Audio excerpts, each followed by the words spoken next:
Bismillah ar-Rahman ar-Rahim. In the name of Allah, the Compassionate, the Most Merciful. To all of our viewers out there, Assalamu alaikum wa rahmatullahi wa barakatuhu. And thank you for joining us again in the intersection of faith and reason, where our guest is our beloved Dr. Sheikh Scholar, Dr. Jaafar Sheikh Idris. Dr. Jaafar, it's good to be with you again. And last time we were talking about the Quranic argument for the existence of God. And I believe you mentioned the verse in Surah Al-Tur, أَمْ خُلِقُوا مِنْ غَيْرِ شَيْءٍ أَمْ هُمُ الْخَالِقُونَ. Were they created out of nothing, or were did they create themselves? And he said, generally speaking, in your studies, observations that most atheists have fallen in one of these categories that the Quran has actually given. Yes. And interesting. And I'm talking about contemporary ones. Contemporary. Scientists. Some of them scientists. No. It sounds a bit ludicrous to me that somebody can actually argue saying that we came out of nothing. Yes, I will show you some of the show some of the words that they have actually promoted such an idea. No. Interestingly, you also said that in Greek philosophy earlier, they even said that there was an argument that the world is eternal and needs not a creator. Yes, they thought that the heavenly bodies, because they know that the trees are not eternal, the water is not eternal, but they thought that the heavenly bodies are eternal. Were eternal, especially the sun. And their argument was that we haven't seen any change. In the sun has always been like this, so it must be eternal. And then I gave Al-Ghazali's objection to that, and he said that, how do you know? The sun is a huge body, and it is very far away. So if it diminishes by a small amount every day, you will not be able to realize this. But we now know that what Al-Ghazali said is true. Is correct. No. I'm wondering if this is why people believe to worship the heavenly bodies. Yes, of course. Especially the people of Prophet Abraham, and his father and his people used to worship the heavenly bodies. Mainly because they felt they were eternal. But I think it could be. Yeah. Interesting. Sheikh, we would love to hear some of these arguments. Now I think we enumerated some of the pieces of evidence that Al-Ghazali, that Ibn Taymiyyah mentioned. Now we come to one of the most famous arguments for the existence of God. I mean famous among especially the philosophers. And it was famous even among the Muslim theologians and Christian and Jewish theologians.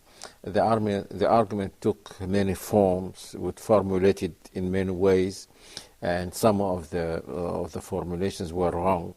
So people thought that because the formulation is wrong, the argument is false. I will try now to give what I think is the correct form of the argument. The argument goes like this. Sheikh, just to remind our viewers, Ibn Taymiyyah argues, or so far he has given three arguments, and that is, it is in the innate nature of humans to believe. Yes. And then he spoke about ayahs, or the signs. Now it's a cosmological argument. Argument. He says that there is a difference between the cosmological and the ayah, as I said last time. That the ayah points to God directly. The cosmological argument comes to the conclusion that there must be a creator or an eternal cause also. So he said that it is good as far as it goes, but it doesn't go far enough. And I will comment on that, inshallah. The argument is like this. It says there are temporal things. Temporal things that have a beginning.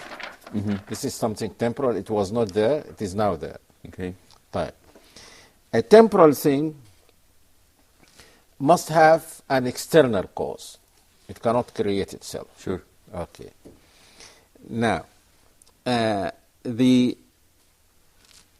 cannot create itself, though it has an external cause. Now, the external cause cannot be itself temporal. Sure. because we'll ask the same question about it. About the cause itself, the external The cause. cause. No. Sure. But some people said, why not? Why not? They said that we can say that, for example, if we say that temporal thing one is caused by temporal thing two, which is caused by temporal thing three, and so on to infinity. So they said, well, what is wrong with this? The series need not end anywhere. So that they said that the cosmological argument doesn't prove that there must be an external creator, and an eternal creator. Now, Ibn Taymiyyah and many of the Muslim theologians said that this is wrong, because if you say that T1 is caused by T2, then T1 will not exist until T2 has already existed before. Sure. But T2 will not exist until T3 exists, and so on, T4, T5, T4. So they said that there is in fact no series. There is nothing. So but the fact is that there is something. Mm-hmm. There is something. Mm-hmm. So this cannot be the case, because if every temporal thing was caused by another temporal thing, and so on, then there would have been no temporal things at all. Can I repeat it again? Please. Do we have a graph for this, I think? Yes. We do, I believe. We do have a graph for this that we'll be showing to our viewers as the Sheikh is explaining this. Now, but Sheikh, if I understood you correctly, you said a temporal thing in itself cannot be not the creator. It must be caused. It must be caused. But it cannot cause itself. Sure. So it must be caused by something external to it. If that something external is self-temporal, it will have to be required that something else has caused it. Now, in a book that I wrote in Arabic about this, I likened this to a poor person who is found to be in possession of $1 million. Mm-hmm. We say, you are a poor person. Where did you get this money from? He says, I got it from person 2. But that person 2 is also poor. Where did you get it from? Where did you get it from? Person 3, who is also poor. So this will not, even if we go for 1,000 or 1 million persons who are poor, that will not solve the problem where the $1 million came from. Because they're all individually are not capable of... No. So unless someone says, I robbed a bank or so, then that will solve the problem. But if the police is investigating the matter, he will not be convinced if every poor person refers him to another poor person and so on. So this is the same with these temporal things. Now, some of them also didn't get the argument correctly. They said, as if the conclusion that the ultimate cause must be eternal, as if it is something arbitrary, that we just said that there must be an eternal thing. Simply because this does not make sense. No, they don't say this. If they said it doesn't make sense, that would be a good argument. Now, Ibn Taymiyyah said, we are saying that the existence of temporal things is itself a proof that there is an eternal thing. Because these temporal things would not have existed at all if there was no eternal thing. So we are not just saying that there is a God and he is eternal and so on. We are proving his eternity by the existence of the temporal things himself. So our evidence for the existence of a an eternal cause is the existence of temporal things. Now, he says that this, by the way, they call infinite regress. Infinite regress. He said that a series like this can go to infinity if everyone was caused by the eternal cause. He's outside this temporal. He's outside this line. Yes, this chain. He's outside the chain. He created this. Before it, he created this. Before it, he created this. Before it, he created this. There is no logical problem here. Now,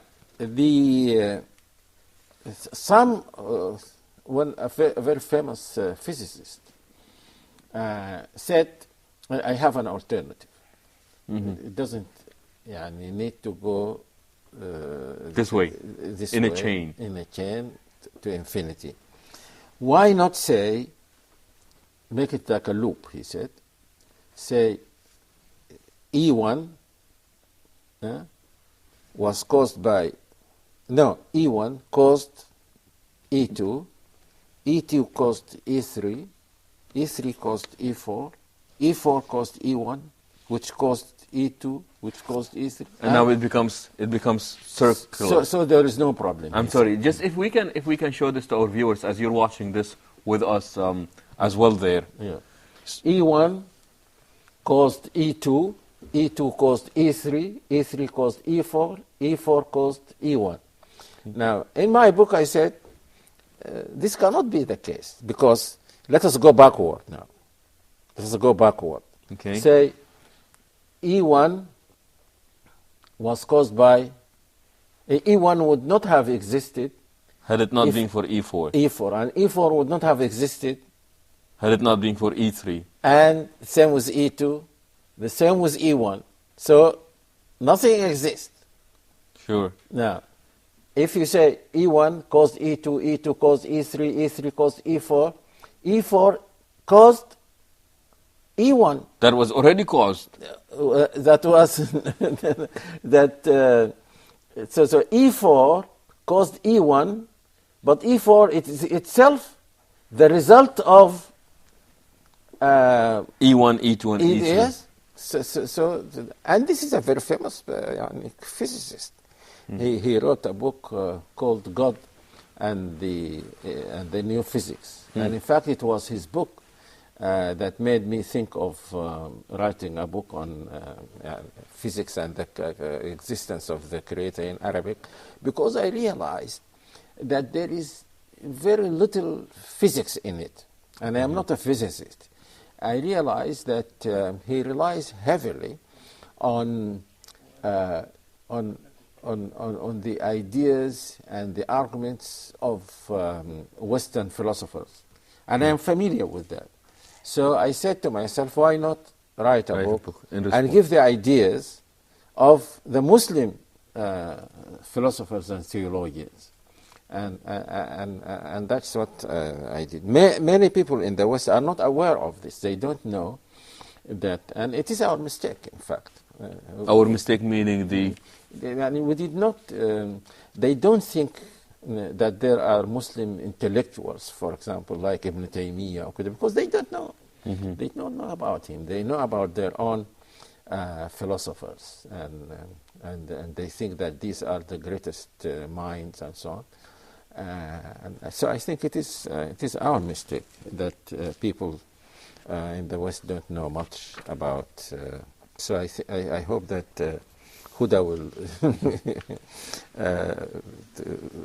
shed some light on these great Muslim philosophers. Sheikh, if you just hold on to that thought, we would like to visit it again, and the fact that many people think that there was no contribution on the Muslims' part in either the refutation or counter-argument of these theories that are out there.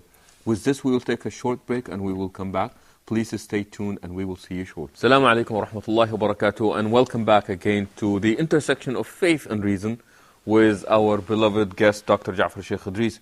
Dr. Jafar, you were talking earlier about Muslims and our fault in the fact that we have not exposed great thinkers like Ibn Taymiyyah and Imam al-Ghazali to the Western philosophy, either in refuting or counter-arguing these arguments.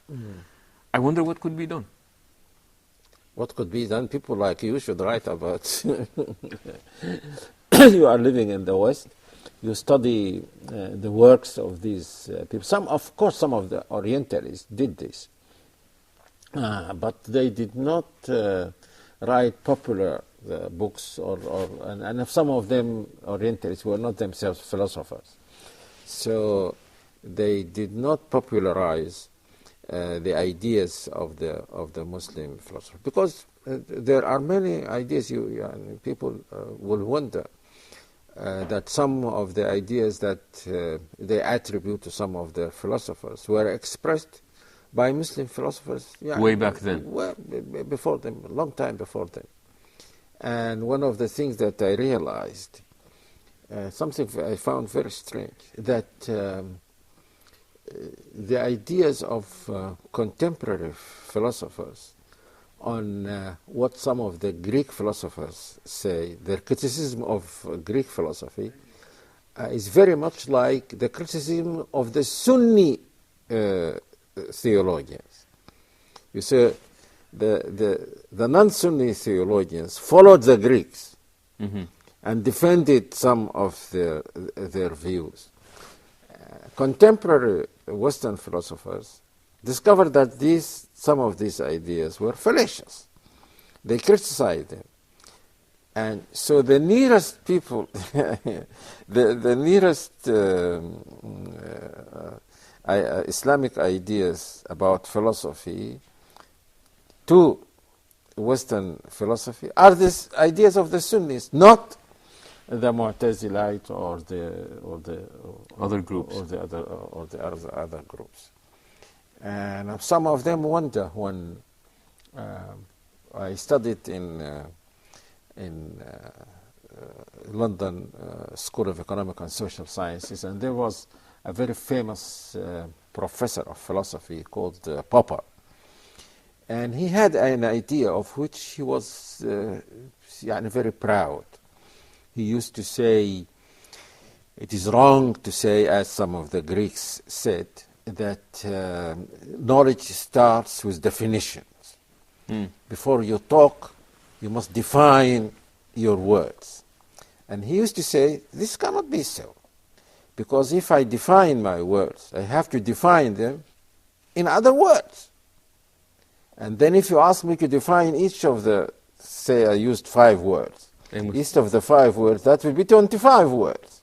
And then each of the 25 words, so and it go on forever. So I went and told him, I didn't want to embarrass him and tell him in front of people. So I told him that we had a very famous Muslim theologian who said the same thing a long time ago. And Ibn Taymiyyah said, the knowledge does not start with definitions, because to define you have to know. That was his argument. To define, you'd have to know. You have to know. So knowledge is before definitions. And I didn't want to embarrass him, but he embarrassed me. He said, I don't know anything about Ibn Taymiyyah. This is your fault. Why don't you write about your people? And so what you said is true. Is there much lost because of this? No? Is there much that is lost because of these ideas not getting exposed to the people out there? Lost in what sense? Lost meaning that the ideas of Ibn Taymiyyah, al-Ghazali and their likes, the fact that they're not being exposed, people are not getting familiar with them.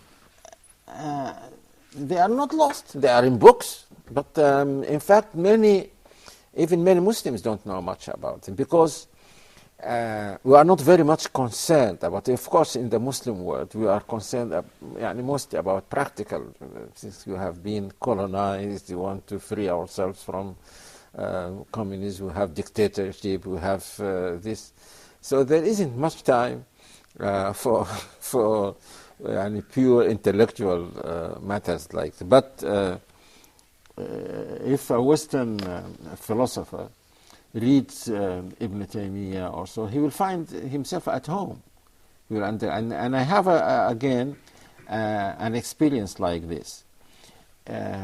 One professor of philosophy visited us in the University of Khartoum, and he asked me, I gave one of the students something near distinction, but slightly less. He said, why don't you invite him and argue, and discuss this matter with him, and give him these 2 or 3 marks. And please make it in English. The course was in Arabic.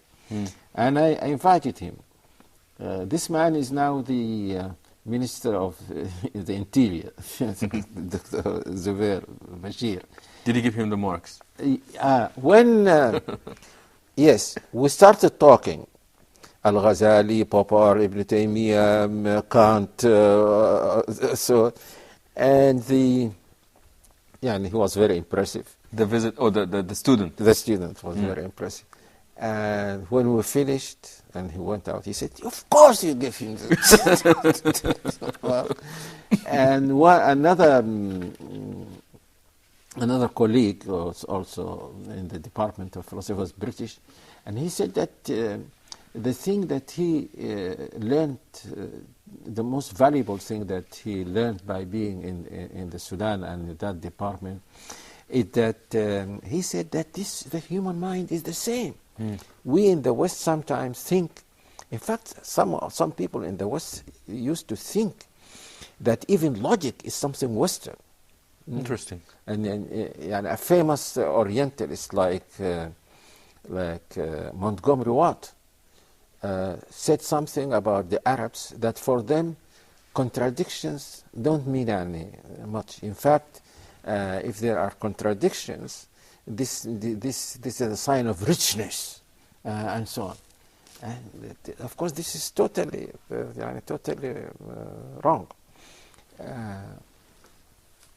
So it is. I think to some extent it is our mistake. Now, can we go? We're talking about the cosmological argument. Yes, we are. And I said that I presented what I thought was the correct formulation of the argument. But there are wrong formulations. Some of them are very famous. For example, someone says, everything has a cause. Okay. Then the atheist will say, well, if everything has a cause, then God has a cause. Because God is something. And he's right. If you say everything has a cause, God is something, then he must have a beginning, a cause. So that destroys your argument. The correct thing is to say, and every event has a cause, or every temporal thing has a cause. Not everything has a cause, because an eternal thing doesn't have a cause. If something is eternal, this means that it depends for its existence on itself, and that's what is called in Quranic terminology qayyum. Qayyum, they say, who is self-sufficient. He doesn't need something from outside himself to depend on. And this is one of the attributes of God. Yes. That are mentioned in the Quran. Now, Ibn Taymiyyah said about the cosmological argument, as I said earlier, that it doesn't go far enough. Because the only thing that it proves is that there must be an eternal cause. It points out, generally speaking, but it does not specify. Yes, and in fact, what he said was, the same thing was said by some Western philosophers who criticized the cosmological argument. Some of them said, then yes, okay, the conclusion is that there must be an eternal cause. Why should that be God? Sure. Yeah. Why can't it be this or that? Now, in my book, I said that we can go from that conclusion of the cosmological argument to the other attributes of the Creator. So the cosmological argument will be a first step to lead to yes. pointing out directly to God. So this means that in this I am not totally in agreement with Ibn Taymiyyah, because Ibn Taymiyyah says that it doesn't go far enough. Perhaps he meant what I have just said, that it proves that there is an eternality. But then I said that we can go, and I will prove this. It goes from, we make the conclusion of the cosmological argument as an introduction, first step, yes, to talk more about the other attributes. And if we can prove that those attributes cannot be had by anything except whom they call the God of religion, then we have proved the existence of the Creator. Sheikh, this is getting better and better, and time keeps going faster and faster by as this argument is getting there. So inshallah, with this we would come to the end of this episode of our program, hoping that you would join us again next time, as we will be talking about the attributes of God as presented in the Quran. With this we say Assalamu alaikum wa rahmatullahi wa barakatuhu, and so long.